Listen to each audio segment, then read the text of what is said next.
Assalamualaikum warahmatullahi ta'ala wabarakatuh. Hamdan wa syukron lillah. Wassalatu wassalamu ala rasulillah Muhammad ibni Abdillah la hawla wa la quwwata illa billah.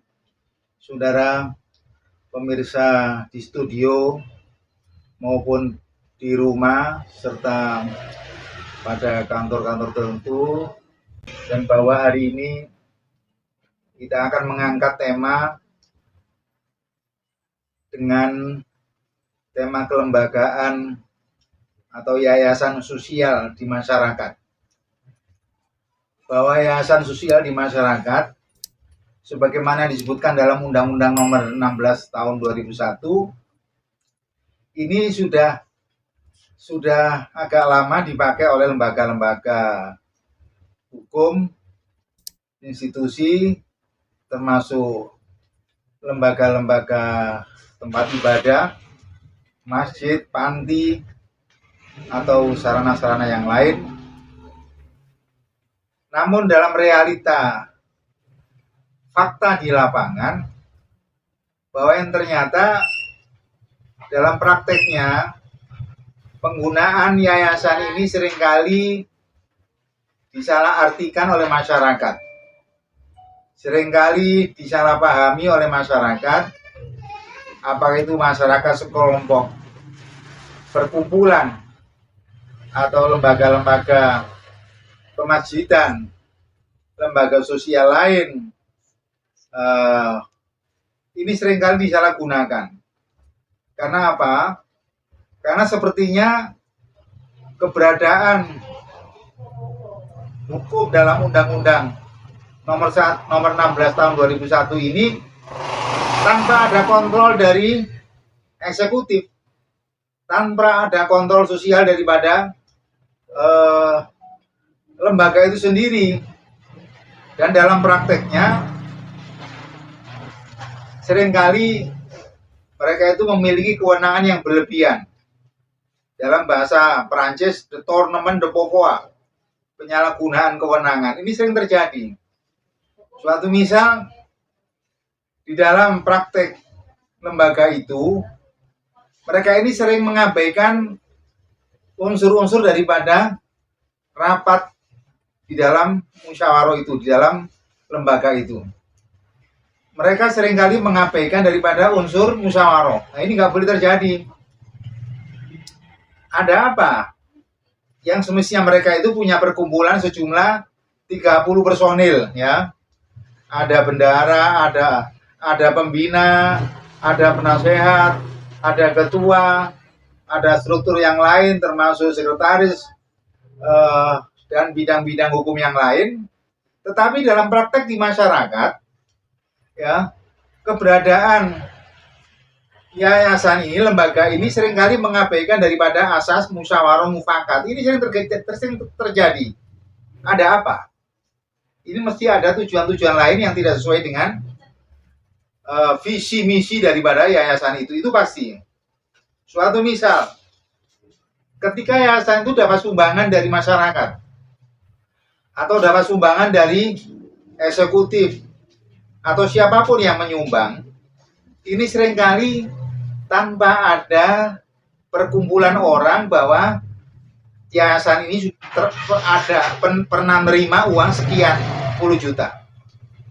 Nah, dengan mengabaikan hak daripada rapat, daripada musyawarah ini, akhirnya ada suatu kejanggalan bahwa uang tersebut pun juga dipakai untuk hal-hal yang kadang-kadang tidak semestinya. Ini nggak boleh terjadi.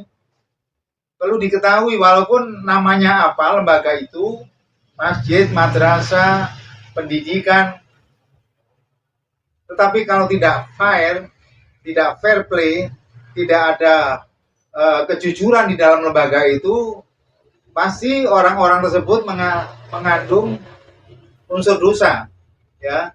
Pasti kalian telah menyalahgunakan asas-asas dalam prinsip Al-Quran maupun asas-asas dalam prinsip undang-undang. Itu dosa. Dosa ini sering kali terjadi. Dan saya termasuk beberapa lembaga yang saya awasi, saya kebetulan ditunjuk sebagai pembina. Ini kadang-kadang kita itu sekedar pembina, tapi fungsi daripada pembina ini diabaikan. Nah, ini yang keliru.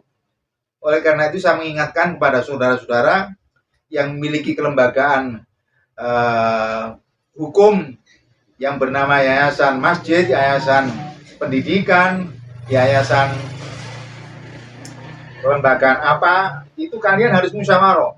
Sebab kalau kalian tanpa musyawarah, kalian akan membawa dosa itu sampai mati. Nah, itu pasti. Kalian nanti akan ditanyakan di alam barzah, itu akan ditanyakan.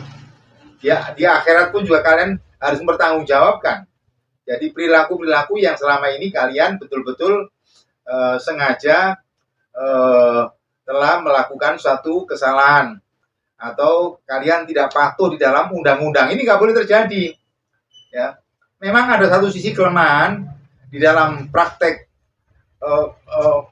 perilaku daripada lembaga ini, tidak ada unsur pengawasan, tidak ada unsur pemantauan, investigasi dari pemerintah, itu nggak ada. Ini kelemahan. Jadi seharusnya ke depan ada kelanjutan daripada undang-undang ini, harus diperbarui, ya, harus diberikan sanksi tegas. Kalau tidak ada sanksi tegas, sampai kapanpun Indonesia ini nggak akan maju-maju, ya. Sampai kapanpun siapapun pemimpinnya, kalau nggak ada sanksi tegas, nggak ada pemimpin yang berwibawa, nggak ada pemimpin yang jujur, nggak ada pemimpin yang amanah, sidik amanah, tablek fatona, unsur-unsur amanah yang pernah dipegang oleh para sahabat Nabi, itu nggak akan mungkin ke depan ini lembaga ini bisa menjadi baik. Dan Indonesia selamanya pun juga nggak menjadi negara maju, tetap berkembang terus. Karena memang konsistensi daripada komponen bangsa ini nggak mau mengikuti aturan yang sebenarnya. Kita tahu bahwa di dalam aturan warga negara, apalagi mereka mengaku Muslim, mengaku Islam, ya, mengelola masjid, madrasah, pendidikan, dan sebagainya, mereka mestinya paham bahwa di dalam prinsip kehidupan yang mereka pegang itu harus mengacu kepada kanun atau aturan yang ada di dalam Al-Quran. Bagaimana aturannya? Ya, sejumlah 6.666 ayat ini harus kalian patuhi, harus kalian pelajari, harus kalian manfaatkan, harus kalian pergunakan dengan baik. Kalau tidak kalian pergunakan dengan baik, percuma kalian memiliki identitas Muslim, tetapi dalam praktek kehidupan sehari-hari, dalam ibadah, kalian tidak mempergunakan. Percuma.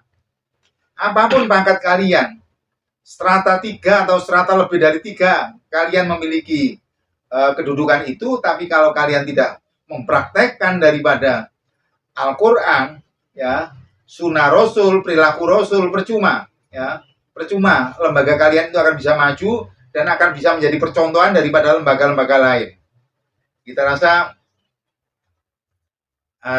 cukup jelas seperti ini, dan mudah-mudahan masyarakat Indonesia, terutama yang memiliki keterkaitan dengan Undang-Undang Nomor 16 Tahun 2001 tentang kelembagaan yayasan ini, betul-betul mereka itu mau belajar kembali, mau memahami apa yang seharusnya harus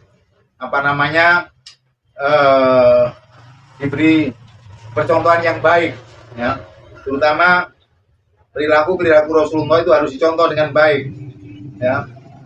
Sebab selama ini banyak penyimpangan yang dilakukan oleh oknum tertentu, tapi nggak mau mencontoh daripada akhlak Rasulullah. Ini banyak zaman akhir, ya. Oleh karena itu saya selaku pribadi sangat prihatin dengan kondisi seperti ini. Mudah-mudahan ke depan bangsa ini akan menjadi lebih baik, akan ada pemimpin yang lebih adil, jujur, tegas, amanah, dan betul-betul mereka ini betul-betul mencontoh pemimpin yang betul-betul diakui dunia, yaitu Rasul Muhammad SAW. Ini harus ada. Ya, siapapun presidennya nanti, Prabowo atau siapapun, kita setuju, asalkan mereka itu betul-betul amanah, betul-betul menjadi yang dijadikan sebagai panutan itu betul-betul yaitu pemimpin kita Rasul Muhammad SAW. Kita rasa jelas dan mudah-mudahan ada manfaat. Demikian. Terima kasih. Assalamualaikum warahmatullahi wabarakatuh.